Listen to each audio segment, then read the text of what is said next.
अतीउ अल्लाह व अतीउर रसूल, अतीउ अल्लाह व अतीउर रसूल, अतीउ अल्लाह व अतीउर रसूल। क्या मतलब है? अल्लाह की इताअत करो, रसूल की इताअत करो। और एक जगह पे आगे एक जुमला और है, व उलिल अम्र मिनकुम। उलिल अम्र से मुराद बाज कहते हैं बादशाह वक्त, हुक्मरान भी एक मतलब है। दूसरा मतलब दीन के अंदर महारत रखने वाले मुज्तहिदीन मुराद हैं। तो अल्लाह रब्बुल इज्जत ने इस आयत में अतीउल्लाह व अतीउर रसूल में बयान किया कि तुम्हारी कामयाबी के लिए दो ही काम तुम्हें करने हैं।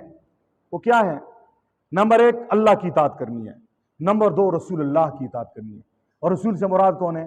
मोहम्मद रसूलुल्लाह। सब पढ़ लो, सल्लल्लाहु अलैहि वसल्लम। और फरमाया वो उलिल अम्रि मिनकुम, हजूर के बाद कोई और नबी नहीं आएगा, इसलिए आपके बाद नबी नहीं आएगा, उलिल अम्र आएंगे। कौन आएंगे? उलिल अम्र। अतीउल्लाह व अतीउर रसूल व उलिल अम्रि मिनकुम। फरमाया तुम अल्लाह की इताअत करो, रसूल की इताअत करो, और जो तुम में से उलिल अम्र है उनकी इताअत करो। अगर बिल फर्ज हजूर के बाद किसी नबी आना होता तो उलिल अम्र का जिक्र होता या उस आदमी का जिक्र होता, उलिल अम्र का जिक्र ना होता। यह आयत बता रही है कि हजूर के बाद नबी नहीं आएंगे, उलिल अम्र आएंगे। उलिल अम्र से मुराद मुज्तहिदीन है, फुकाहा है। इमाम अबू हनीफा, इमाम शाफी, इमाम मालिक, इमाम अहमद बिन हंबल, ये लोग हैं कि ये कुरान और हदीस में गौर करके इन्होंने जो दीन के मसाइल मुस्तंबत किए हैं, इन लोगों की तकलीद भी करनी है।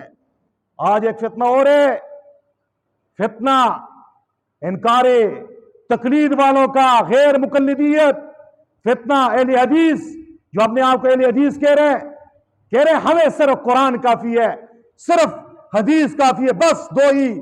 ये उलिल अम्र मिनकुम के साथ क्या करोगे? बहुत सारे मसाइल ऐसे हैं जिनमें कुरान और हदीस का सही हुक्म आपको नहीं मिलेगा, उसमें फिर फुकहा मुज्तहिदीन गौर करके मुस्तकबिल के मसाइल का हल बताते हैं। ये दीन में महारत रखने वाले लोग मुराद होते हैं।